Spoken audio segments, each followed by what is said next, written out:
One of the most infuriating things about the online debate lately has just been trying to get people to accept what capitalism is.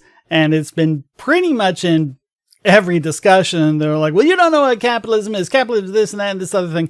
And I mean, you would think that those of us who are proponents of capitalism would know what we're talking about. You would hope, at least. But so what I thought I would do is I would actually look at the definition of capitalism as it's understood by mainstream economics, because that's what you have to go with. I mean, these people are really being like the creationists. You know, when they talk about the theory of evolution and they say, well, see, evolution is just a theory. It's not proven, because the popular definition of theory is an idea that hasn't been proven. It hasn't been tested. It somehow becomes a fact later on. That's not how science uses the term theory. That's a hypothesis in science. In science, a theory is a model that incorporates facts and math and data and laws, and helps you model a part of the universe and make testable predictions about it. Theory is as high as it gets in science. And if you understand science, then you know that. But if you're not, and you're not using the scientific definition of theory, then you cannot hope to have a good debate on it. Well, it's the same thing here. It's the same thing here. If we're going to talk about capitalism, we need to talk about it as economists understand it to be. So that's what I'm doing here. This is Investopedia. This isn't, the Mises Institute or, Tom Woods or someone going, well, that's an Austrian economist and they're wacky. Okay, fair enough. Mainstream economics source here about the definition of capitalism and what it is. So we'll start right off the bat. Pretty much early on, you're going to see that the socialists and other statists have the definition all wrong, and we've been using it correctly the whole time. So it says, what is capitalism?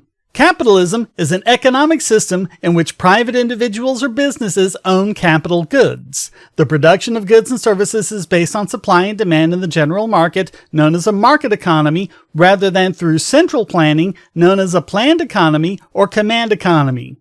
The purest form of capitalism is free market or laissez-faire capitalism. Here, private individuals are unrestrained. They may determine where to invest, what to produce or sell, and at which prices to exchange goods and services.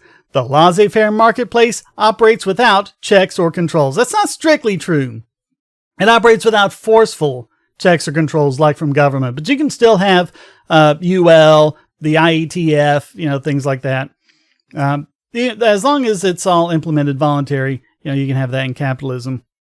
It says, today, most countries provide a mixed capitalist system that includes some degree of government regulation of business and ownership of select industries. So getting into this, functionally speaking, capitalism is one process by which the problems of economic production and resource distribution might be resolved. Instead of planning economic decisions through centralized political methods, such as socialism or feudalism, and we'll talk about this, they keep saying, oh, capitalism is just feudalism. No, it isn't. It's the opposite. Economic planning under capitalism occurs via decentralized and voluntary decisions. And I'm going to skip over the bullet points because they're just a summary of what we're about to cover anyway. And I think one problem is a lot of people just kind of look at the summary and they grab it and they run off with it. And then they kind of fill in the details with their own imagination. Of course, you don't get those details in a summary. And so they imagine those details to be one thing when they're really another. And you try to press them on it and it doesn't work, and you're talking to a wall. So we're talking about capitalism and private property. Private property rights are fundamental to capitalism, and it goes into John Locke and homesteading and things we've covered before. But it says, for individuals or businesses to deploy their capital goods confidently, a system must exist that protects their legal right to own or transfer property. Contracts, fair dealing, tort law, things like that. When property is not privately owned, but shared by the public, a problem known as the tragedy of the commons can emerge. With a common pool resource, which all people can use and none can limit access to, all individuals have an incentive to extract as much use value as they can, and no incentive to conserve or reinvest in the future. Privatizing the resource is one possible solution to this problem, along with various voluntary or involuntary collective action approaches. Really, the capitalism is the only solution that's actually been shown to work. Lots of people have proposed others, but anyway, we're talking about capitalism, profits, and losses. That next part is important, the and losses, because people are always like, well, capitalism is just about profit. No, it's about loss as well. And if you don't understand that, you don't understand capitalism. So it says profits are closely associated with private property. By definition, an individual only enters into a voluntary exchange of private property when they believe the exchange benefits them in some psychic or material way. In such trades, each party gains extra subjective value or profit from the transaction, just as we've been saying the whole time. Voluntary trade is the mechanism that drives activity in a capitalist system. What have we been saying? We've been saying exactly that. And the statists and socialists are going, no, that's not how it is. Well, here we are. Mainstream economists saying that's how it is. The owners of resources compete with one another over consumers, who in turn compete with other consumers over goods and services. All this activity is built into the price system, which balances supply and demand to coordinate the distribution of resources. A capitalist earns the highest profit by using capital goods most efficiently while producing the highest value good or service. In this system, information about what is highest valued is transmitted through those prices at which another individual voluntarily purchases the capitalist goods or services. And I think it's a really important point that price is a form of communication between producers and consumers. It's really the best form of communication we have between them. By producers expressing a price as being a value of something and consumers expressing their opinion and their decision to buy or not to buy, you've got a crucial back and forth, which means that prices really are a form of speech. And therefore, any price controls should be seen as a First Amendment violation. I mean, how do you get out of that? How do you get out of that? So profits are an indication that less valuable inputs have been transformed into more valuable outputs.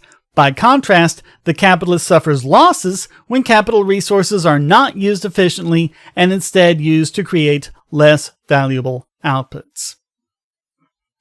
And so then they go into the concepts of free enterprise or capitalism. I won't read this whole thing, but basically you have free enterprise, which is, it says they're often seen as synonymous, but they're actually kind of distinct.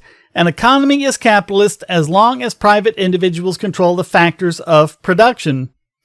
However, a capitalist system can still be regulated by laws and taxed. Free enterprise can roughly be understood to mean economic exchanges free of coercive government influence. Although unlikely, it is possible to conceive of a system where individuals choose to hold all property rights in common. This is also what we've been saying. And we've been asking the question of which system will allow the other. Well, if we have a capitalist system and you're a communist and you want to set up your own communal system inside of that capitalist system, go for it. As long as you're not forcing anyone else to participate, that's fine. But it won't go the other way around. If we have a communist or a socialist system, they will not tolerate any little capitalist enclaves that try to form in the middle. And they use a lot of American tribes as elements of having these arrangements. So. All right, so let's talk about feudalism. We're told over and over and over that capitalism is feudalism, and it says capitalism grew out of European feudalism. And so, well, there you go, that means it's feudalism. No. Mushrooms grow out of wet dirt, but mushrooms are not wet dirt. Okay, it's a different thing. So up until the 12th century, less than 5% of the population of Europe lived in towns. Skilled workers live in the city, but receive their keep from feudal lords rather than a real wage, and most workers were serfs for landed nobles. However, by the late Middle Ages, rising urbanism with cities as centers of industry and trade became more and more economically important. The advent of true wages offered by the trades encouraged more people to move into towns where they could get money rather than subsistence in exchange for labor. Families' extra sons and daughters who needed to be put to work could find new sources of income in the trade towns.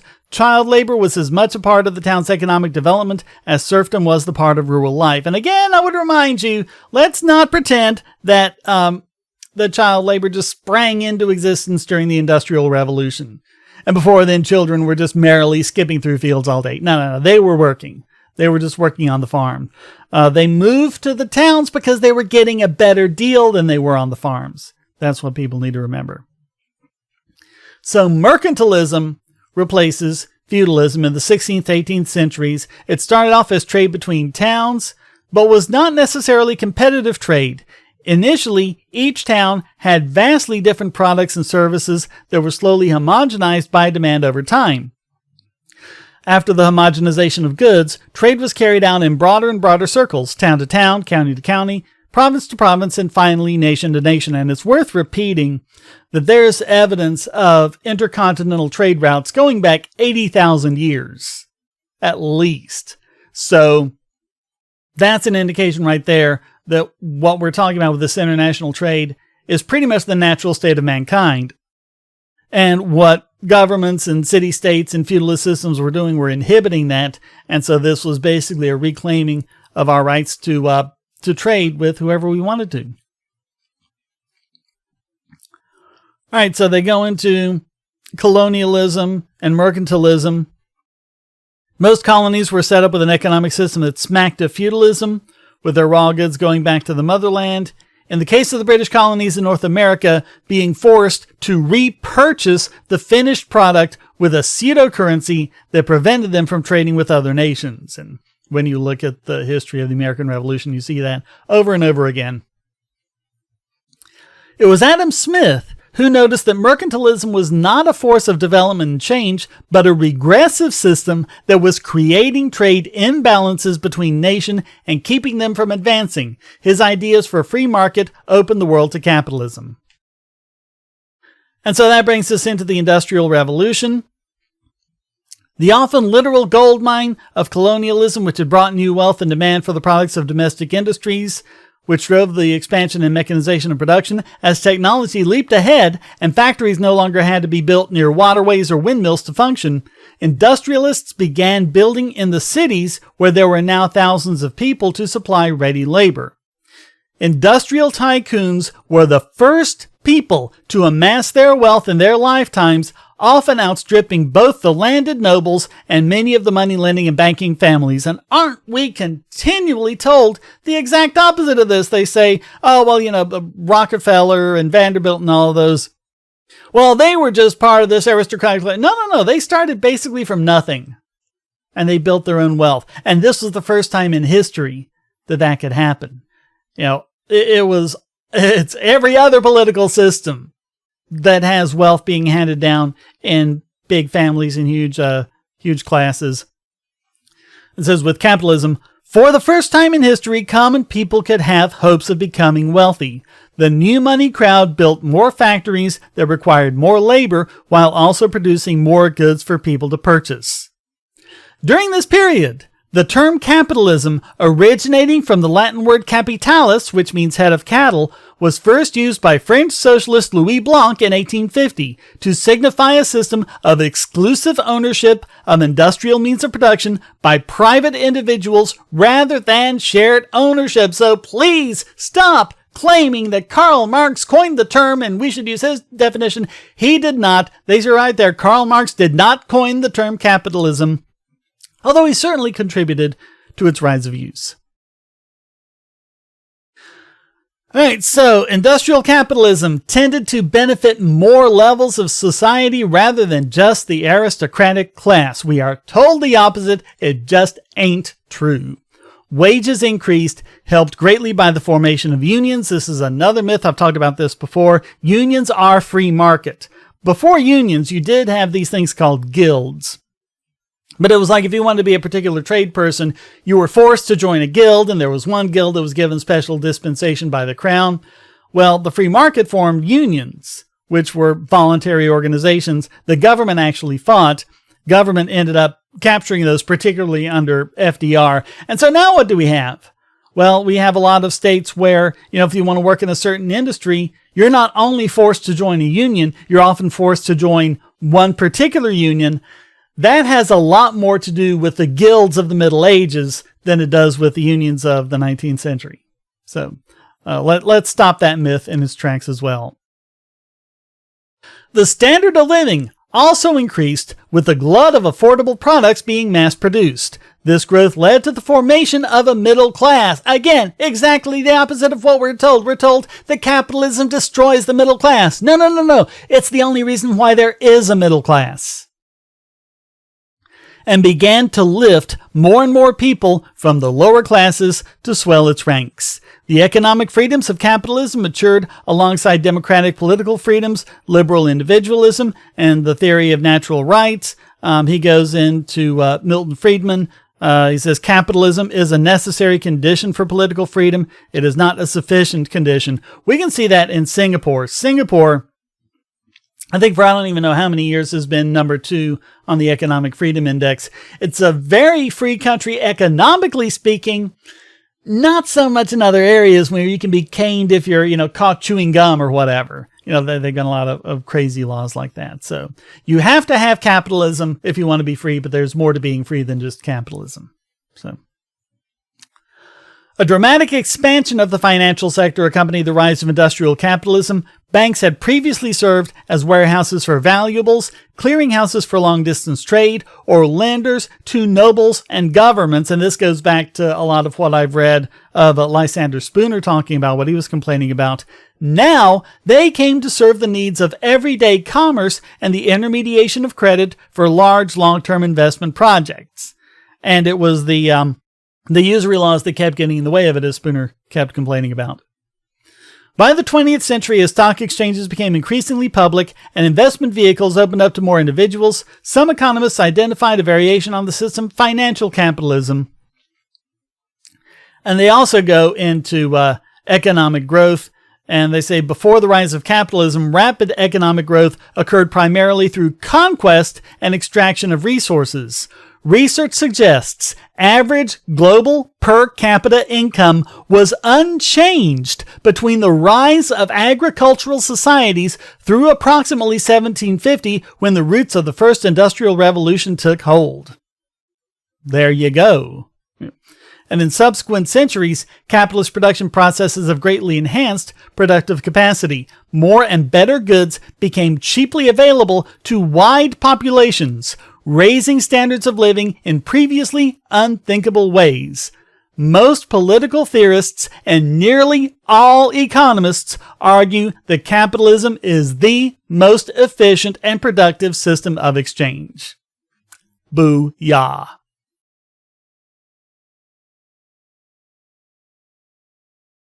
All right, going into capitalism versus socialism. The fundamental difference between capitalism and socialism is the ownership and control of the means of production. In a capitalist economy, property and businesses are owned and controlled by individuals. In a socialist economy, the state owns and manages the vital means of production. And they go into other differences like equity, where capitalism isn't concerned about equity and socialism has it as a primary goal. But I would point out another phrase Milton Friedman oft repeated: a society that values equality over freedom will end up with neither one. But a society that values freedom over equality will wind up with a great measure of both. And then there's efficiency. Capitalism is greatly more efficient than socialism. Employments, this is kind of a kooky one. Because what do we hear? Oh, well, Cuba, the Soviet Union, they had full employment. Well, yeah, when they can force you to work in the gulags, that's what happens.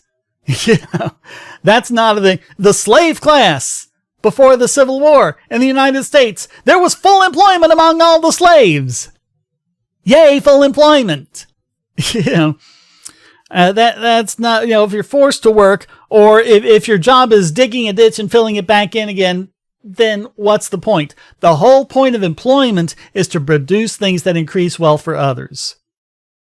So, yeah, I mean, this obsession with full employment isn't what you want. You want natural levels of unemployment, which is just what you naturally get from people switching jobs or contractors contracting their labor, and maybe they don't have like the next project set up when one is finished, and it takes them a little bit of time. Sorry, I hit the microphone there. But then they talk about a mixed system. A mixed system respects property rights but places limit on them. This is basically every Western country. Property owners are restricted with regards to how they exchange one another. Minimum wage laws, tariffs, quotas, windfall taxes, license restrictions, prohibited products or contracts, direct public expropriation, antitrust legislation, legal tender laws, subsidies, and eminent domain. All sorts of things. Governments intruding on this makes an economy not be capitalist, but be mixed. It says, in contrast, pure capitalism, also known as laissez-faire capitalism or anarcho-capitalism, such as professed by Murray Rothbard, all industries are left up to private ownership and operation, including public goods, and no central government authority provides regulation or supervision of economic activity in general. When you're talking about regulatory capture, when you're talking about industries going to government to get favors, when you're talking about, government providing, subsidies to crony corporations or whatever, that's not capitalism. It's just not. And here it is right here in black and white. So it says, by definition, nearly every country in the world has a mixed economy. And so I think, and it goes into crony capitalism, but that's pretty much it for this one. And you can read through it, but the definitions we get from the socialists are just not correct at all. I also wanted to look at this other one right quickly. This one's a lot shorter, but what role does the government play in capitalism? And in pure capitalism, the answer is none. And so we see this here. Unlike socialism, communism, or fascism, capitalism does not assume a role for coercive, centralized public authority. While nearly all economic thinkers and policymakers argue in favor of some level of government influence in the economy, those interventions take place outside of the strictly defined confines of capitalism. I don't really know what more you need, but we'll look at the rest of this. It's not long. So capitalism was made famous by Karl Marx in Das Kapital. Today, capitalism refers to the organization of society under two central tenets: private ownership rights and voluntary trade. I go into John Locke again. Voluntary trade is the mechanism that drives activity in a capitalist system. The owners of resources compete with one another over consumers, who in turn compete with other consumers over goods and services. This is pretty much what they said in the last one as well. These concepts, private ownership and voluntary trade, are antagonistic with the nature of government. Governments are public, not private institutions. They do not engage voluntarily, but rather use taxes, regulations, police, and military to pursue objectives that are free of the considerations of capitalism. Basically, anything government does, anything that any forceful authority does, is not capitalism. And so they talk about different forms of it: anarcho-capitalism, classical liberals, libertarians, minarchists. Libertarian is a little more of a big tent than what they're saying, because the term libertarian includes anarcho-capitalists as well. But they also talk about minarchists who argue that government should have nothing to do with the economy, but they should provide things like military, police, and courts. In the United States, most economists are identified as Keynesian, Chicago School, or classical liberal. Keynesian economists believe that capitalism largely works, but macroeconomic forces within the business cycle require government intervention to help smooth it out. They support fiscal and monetary policy, as well as other regulations on certain business activities. Chicago School economists tend to support a mild use of monetary policy and a lower level of regulation. In terms of political economy, capitalism is often pitted against socialism. Under socialism, the state owns the means of production and attempts to direct economic activity towards politically identified goals. Many modern European countries are a blend of socialism and capitalism, although their structure is generally closer to the fascist concepts of a public-private partnership with a planned economy. So can we please put this to rest once and for all? Can we not have any more saying, oh, well, you want capitalism and that means this and that? No, capitalism means private ownership and voluntary exchange. Anything outside of that is not capitalism. Don't point to corporatism and say that it's capitalism. It isn't. Don't point to fascism and say that it's capitalism. It isn't. Don't point to feudalism and say that it's capitalism. It isn't. And here we are. We have it from a neutral, mainstream economic source, not a Austrian website like the Mises Institute or whatever. And I don't know what more you could possibly want. So thank you for watching this. Please hit like, subscribe, and the bell. And also share this everywhere, especially where people are either misusing the term capitalism or complaining that anarcho-capitalists or other libertarians are misusing the term capitalism. Because, again, here it is. So please share it everywhere you can, because the likelihood is they're not going to see it in related videos or anything, because YouTube's just not showing my videos there for some reason. Also, if you think this video is useful, please go to donate.bogosity.tv. You can become a supporter on Patreon or Subscribestar and get these videos early and ad-free. Or you can just give me a regular donation on PayPal. Even if you just want to give a few pennies, which you can't really do on PayPal, you can with cryptocurrency. I accept a whole bunch of them, so please go and check that out. Please subscribe to this channel. Please keep watching, and above all, stay strong and be free.